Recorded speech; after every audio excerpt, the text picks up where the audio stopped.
ರಾಮನಗರ ಪುರಾಣ ಪ್ರಸಿದ್ಧ ಅರ್ಕೇಶ್ವರ ಸ್ವಾಮಿ ದೇಗುಲದ ಜೀರ್ಣೋದ್ಧಾರ ಕಾರ್ಯ ಭಕ್ತರ ಸಹಕಾರದಲ್ಲಿ ಸಾಗುತ್ತಿದೆ.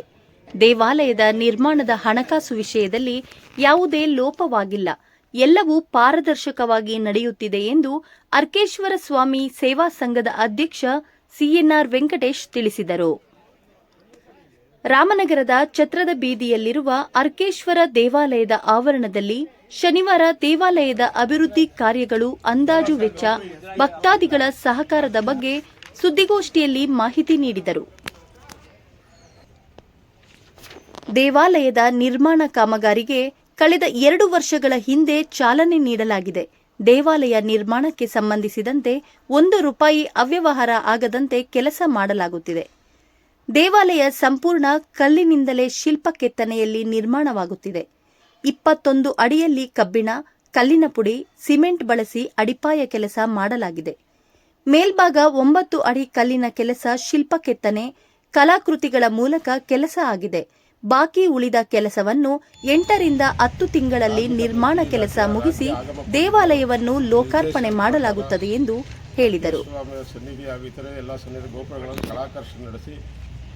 ಕಲಾಕುಂಭ ವಿಗ್ರಹಗಳನ್ನು ಬಾಲಾಲಯದಲ್ಲಿ ಇಟ್ಟು ನಿತ್ಯ ಪೂಜೆಗಳು ನಡೆಸ್ತಾ ಇದ್ದೀವಿ.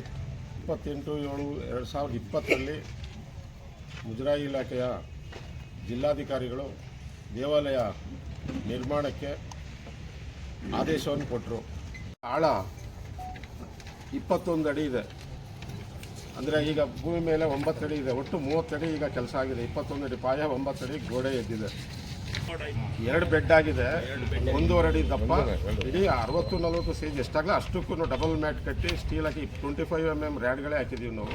Double mat ಕಟ್ಟಿದ್ದೀವಿ. ಕೆಳಗಡೆನೂ ಅಷ್ಟೇ, ಮೇಲ್ಗಡೆನೂ ಅಷ್ಟೇ. 2 ಬೆಡ್ಡು. ಸುಮಾರು 600 ಟ್ರ್ಯಾಕ್ಟ್ರು ಬೋಟಸ್ಸು ಉಪಯೋಗಿಸಿದ್ದೀವಿ ನಾವು ಪಾಯಾಗೆ. ಸುಮಾರು ಒಂದು 50 ಲೋಡು ಸ್ಯಾಂಡು, ದಿಂಡುಗಲ್ಲು ಎಲ್ಲ ಕೂಡ ನಾವು ಕೊಟ್ಟಿದ್ದೀವಿ. ಒಳ್ಳೆ ಗುಣಮಟ್ಟ ಬರಬೇಕು ಅಂತೇಳಿ ಶ್ರಮ ತಗೊಂಡು ನಮ್ಮ ಸದಸ್ಯರು ಎಲ್ಲರೂ ಕೂಡ ಅದ್ರ ಉಸ್ತುವಾರಿ ಮಾಡಿದ್ದೀವಿ. ನಾನು ಹೆಚ್ಚಿಗೆ ಉಸ್ತುವಾರಿ ಮಾಡಿರ್ಬೋದು, ಸ್ವಲ್ಪ ಮಿಕ್ಕದವರು ಬಂದು ನಿಂತ್ಕೊಂಡು ಮಾಡಿದ್ದಾರೆ.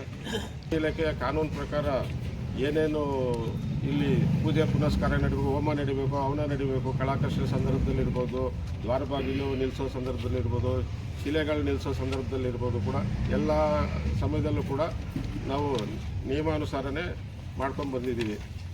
ಸತಿ ಪಾಯ ಹಾಕಿದ್ರು ಒಂದು 20 ದಿವಸ ಬೇಕಾದ ಒಂದು ಲೇಯರ್ಗೆ.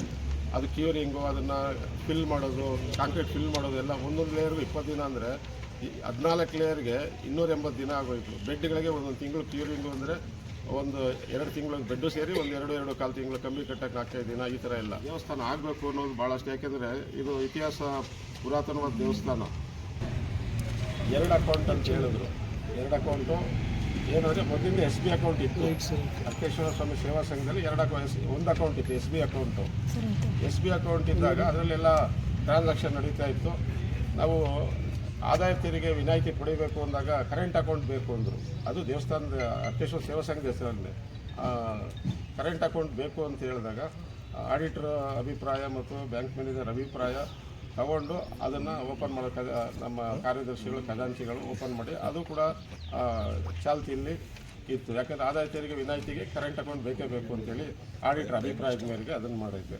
ಇಲ್ಲಿ ನಮ್ಮ ಸೇವಾ ಸಂಘದಲ್ಲಿ ಬಿಲ್ ಬುಕ್ ಇರೋದು, ಯಾರೇ ದೇಣಿಗೆ ಕೊಟ್ಟರು ಇಬ್ಬರ ಹತ್ರನೇ ನಾವು ಬಿಲ್ ಬುಕ್ ಕೊಟ್ಟಿರೋದು. ಯಾರೇ ದುಡ್ಡು ಕೊಟ್ಟರು ಕಾರ್ಯದರ್ಶಿಗಳಾದ ಎಸ್ ಟಿ ನಂದೀಶ್ ಅವರು, ಖಜಾಂಚಿಗಳಾದ KR ನಾಗೇಶ್ ಅವ್ರ ಹತ್ರ ಇಬ್ಬರಿಗೆ ಕೊಡಬೇಕು ದುಡ್ಡು.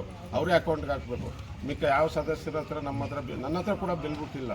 ನಾನು ಕೂಡ ಯಾರ ಹತ್ರ ದುಡ್ಡು ತಗೊಳ್ಳಲ್ಲ. ಯಾಕೆಂದರೆ ಹೋಗಿ KR ನಾಗೇಶ್ ಇದ್ದಾರೆ, ನಂದೀಶ್ ಅವರವರೇ, ಇಲ್ಲ ದೇವಸ್ಥಾನದಕ್ಕೆ ಕರೆಸ್ತೀವಿ ಇವ್ರನ್ನೇ, ಇಲ್ಲಿ ಕೊಡಿ ರಸೀದಿ ತಗೊಳ್ಳಿ ಅಕೌಂಟ್ಗೆ ಹಾಕ್ತಾರೆ ಅಂತೇಳಿ ಯಾವ ಸದಸ್ಯರು ಕೂಡ ಬಿಲ್ ಬುಕ್ಕು ಇಲ್ಲ, ರಸೀದಿ ಪುಸ್ತಕ ನಮ್ಮ ಹತ್ರ ಅವರಿಬ್ಬರೇ. ನಾವು 1 ರೂಪಾಯಿ ದುಡ್ಡು ರಸೀದಿ ಇದೆ, ಯಾವತ್ತು ಯಾರ ಹತ್ರ ಇಸ್ಕೊಂಡು 21 ನಿಮ್ಮಲ್ಲಿರೋರೆ ನಿಮ್ಮಲ್ಲಿ 15 ಲಕ್ಷ ದುಡ್ಡು ಕೊಟ್ಟು ಅದು ರಿಸೀಟ್ ಕೊಟ್ಟಿರೋದು ಆಪಾದನೆ ಮಾಡಿದ್ದಾರೆ. ಅದು ಹಿಂಗೆ ಉತ್ತರ ಹೇಳ್ತಾರೆ KR ನಾಗೇಶ್. ಹೇಳಿ ಸರ್, ಏನಾಯ್ತು ಅದು? ಮೊದಲನೇ ಸಾರಿ ಪರ್ಟಿಕ್ಯುಲರ್ ಒಬ್ಬ ವ್ಯಕ್ತಿ 1,15,000 ರೂಪಾಯಿ ಕೊಟ್ಟಿದ್ದರು. ನಂತರ 2 ಲಕ್ಷ ರೂಪಾಯಿ ಕೊಟ್ಟರು. ಇನ್ನೊಂದು ಸಾರಿ ಇಲ್ಲಿ ಒಂದು ಪೂಜಾ ಕೈಂಕರ್ಯ ನಡೀಬೇಕಾದ್ರೆ ನಾನು ಖರ್ಚು ವಹಿಸ್ಕೊಡ್ತೀನಿ ಅಂತೇಳಿ ಆತನ ಹತ್ರ ಯಾರು ವ್ಯವಹರಿಸಿದ್ರು ಅವರು ಹೇಳಿದರು. ಅವರು 5,000 ರೂಪಾಯಿ ಕೊಟ್ಟಿದ್ರು, ಅದಕ್ಕೂ ರಸೀದಿ ಎಲ್ಲ ಎಲ್ಲ ರಸೀದಿ ಇದೆ, ರಸೀದಿ ಇದೆ. ನಾವು ಕೆಳಗಡೆ ಬೆಡ್ ಹಾಕಬೇಕಾದ್ರೆ ಮೇಲ್ಗಡೆ ಮೇಲ್ಗಡೆ ಬೆಡ್ ಹಾಕಬೇಕಾದ್ರೆ ನಮಗೆ ಹಣಕಾಸಿನ ಒತ್ತಡ ಜಾಸ್ತಿ ಆಗಿದ್ದಾಗ ಹೋಗಿ ಅವ್ರನ್ನ ಮೀಟ್ ಮಾಡಿದಾಗ ಅವರು ಕಬ್ಬಿಣನ ಕೊಡಿಸಿದ್ದಾರೆ. ಸುಮಾರು 4 ಲಕ್ಷದಿಂದ 5 ಲಕ್ಷ ಇಷ್ಟು 3 ಐಟಮು ಆ ಒಂದು ವ್ಯಕ್ತಿ ಕೊಡಿಸಿರೋದು ಅಷ್ಟೇ. ನಾವು ಎಲ್ಲ ಹೋಗಿ ಅವ್ರಿಗೆ ಹೇಳಿದ್ವಿ, ಸರ್ ಹಿಂಗೆ ಐತೆ, ನೀವು ಸಹಕಾರ ಕೊಡಬೇಕು ಅಂದರೆ ನಾವು ಅವರೊಬ್ಬರೇ ಹೋಗಿರಲಿಲ್ಲ, ನಾವೆಲ್ಲ ಹೋಗಿ ಅವ್ರಿಗೆ ಅಪ್ರೋಚ್ ಮಾಡಿದ್ವಿ ಅಷ್ಟೇ. ಯಾಕೆಂದರೆ ಅವರು ನಮ್ಮ ಹತ್ತಿರದಲ್ಲೇ ಸಿಗ್ತಾ ಇರ್ತಾರೆ ಅವರಿಗೆ, ಅದಕ್ಕೆ ಅವ್ರನ್ನೇ ಹೇಳಿದ್ದೀವಿ. ಈಗ ಆಪಾದನೆ ಮಾಡ್ತೀವಲ್ಲ ಅವರ ಅಲ್ಲ ಸರ್, ಅಲ್ಲ 15 ಲಕ್ಷ ಬಂದಿಲ್ಲ ಅವರಿಂದ. ಇಲ್ಲ, 3 ತಿಂಗಳಿಂದ ದೇವಸ್ಥಾನ ತೆಗೆದಿಲ್ಲ, ಪೂಜಾರಿಗೆ ಅದಕ್ಕೆ ಪುರೋಹಿತ ವರ್ಗ ಇದ್ದಾರೆ, ಮತ್ತೆ ಆಡಳಿತಾಧಿಕಾರಿ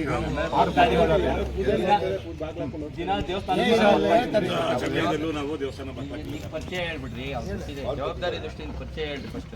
ನಾನು ಅರ್ಕೇಶ್ವರ ಸ್ವಾಮಿ ದೇವಸ್ಥಾನ ತಾತ್ಪರ್ಯಗಾರರು ಅಂತ ಹೇಳಿ ನಾನು ಸುಮಾರು 25 ವರ್ಷದಿಂದ ದೇವಸ್ಥಾನದ ಸೇವೆ ಮಾಡ್ತಾ ಇದ್ದೀನಿ.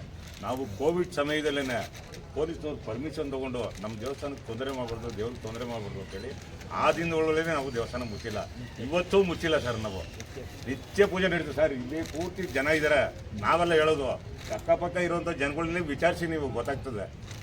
ನಾವು ನಿತ್ಯ ಬೆಳಿಗ್ಗೆ ಎಷ್ಟೊತ್ತು ಬರ್ತೀವಿ, ಎಷ್ಟೊತ್ತಿಗೆ ಹೋಗ್ತೀವಿ, ರಾತ್ರಿ 8 ಗಂಟೆ ಆಗಲಿ 10 ಗಂಟೆ ಆಗಲಿ ನಾವು ದೇವಸ್ಥಾನದಲ್ಲೇ ಇರ್ತೀವಿ. ನಾವು ಹೆಚ್ಚಿಗೆ ಬಾಕ್ಲು ಹಾಕೊಂಡು ಹೋದಾಗೆ ನಾವು ಈಚೆ ಹೋಗೋದು. ನಾವು ಅಲ್ಲಿ ಗಂಟ ನೋಡಿ ಇಲ್ಲಿ ಅರ್ಚಕರು ಇದ್ದಾರೆ, ನಿತ್ಯ ಪೂಜೆ ಮಾಡೋಂಥ ಅರ್ಚಕರು ನಾನು 2 ಜಗಲ್ಲೇ ಮಾಡ್ಕೊಂಡಿದ್ದೀನಿ ನೋಡಿ, ಇಲ್ಲಿದ್ದಾರೆ. ಯಾವುದೇ ಕಾರಣಕ್ಕೂ ದೇವಸ್ಥಾನದ ವಿಚಾರದಲ್ಲಿ ಏನು ನಿಯಮ ನಡೀಬೇಕೋ ಅದು ನಡೀತದೆ ಸರ್.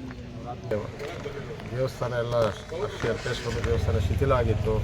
ಅದನ್ನು ಮುಜರಾಯಿ ಇಲಾಖೆಯ ಪರ್ಮಿಷನ್ನೊಂದಿಗೆ ನಾವು ಸುಮಾರು 3 ಕೋಟಿ ವೆಚ್ಚದಲ್ಲಿ ಪ್ರಾರಂಭ ಮುಗಿಸ್ಬೇಕು ಅಂತೇಳಿ ಅಂದಾಜಿಕೊಂಡಿದ್ವಿ. ಎಸ್ಟಿಮೇಟು 1.5 ಕೋಟಿ ಇದ್ದರೂ ಕೂಡ 2019 ಬಿದ್ದಿದ್ದು ಇವತ್ತು 3.5 4 ಕೋಟಿ ಆಗುವಂಥ ಮುಂದಕ್ಕೆ ಎಸ್ಟಿಮೇಟ್ ಕಾಸ್ಟ್ ಜಾಸ್ತಿ ಆಗ್ತಾಯಿದೆ. ಮತ್ತು ಸುಂದರವಾಗಿ ನಿರ್ಮಾಣ ಆಗಿದೆ, ಒಳ್ಳೆ ಕಲ್ಲು, ಗುಣಮಟ್ಟ ಕಾಪಾಡ್ತಾ ಇದ್ದೀವಿ. ಯಾವುದೇ ಪ್ಯಾಚು, ಬ್ಯಾಂಡು, ವೇವ್ಸು ಇಲ್ಲದೇ ಇರೋ ಥರ ನಾವು ದೇವಸ್ಥಾನನ ಶಿಲ್ಪಿ ಮುಖಾಂತರ ಮುಜರಾಯಿ ಇಲಾಖೆಯಿಂದ ನಿರ್ಮಾಣ ಮಾಡಿದೆ. ನಮ್ಮೆಲ್ಲ ಸಹಕಾರ ಇದೆ, ಎಲ್ಲ ಭಕ್ತಾದಿಗಳು ಸಹಕಾರ ಕೊಡ್ತಾ ಇದ್ದಾರೆ, ಪ್ರಶಂಸೆ ಬರ್ತದೆ, ಟೀಕೆನೂ ಬರ್ತದೆ, ಎರಡನ್ನೂ ಸಮಾನವಾಗಿ ನಾವು ತಗೊತೀವಿ. ಇನ್ನು ಒಂದು 8 ರಿಂದ 10 ತಿಂಗಳಲ್ಲಿ ದೇವಸ್ಥಾನ ಪೂರ್ತಿ ಮುಗಿಸ್ಬೇಕು ಅಂತ ನಮ್ಮ ಸಂಕಲ್ಪ ಇದೆ. ಎಲ್ಲರಿಗೂ ಒಳ್ಳೆಯದಾಗಲಿ. ಎಲ್ಲರೂ ನಾವು ಈ ದೇವಸ್ಥಾನದ ಕುಂಭಾಭಿಷೇಕ ಎಲ್ಲನೂ 10 ತಿಂಗಳು ಆದಮೇಲೆ ಮಾಡಬೇಕು ಅಂತೇಳಿ ನಾವು ಸಂಕಲ್ಪ ಮಾಡಿದ್ವಿ. ಮುಗಿತದೆ ಅಂತೇಳಿ ಆಶಾಭಾವನೆಯೊಂದಿಗೆ ನಾನು 1-2 ಮಾತನ್ನು ಮುಗಿಸ್ತಾ ಇದ್ದೀನಿ.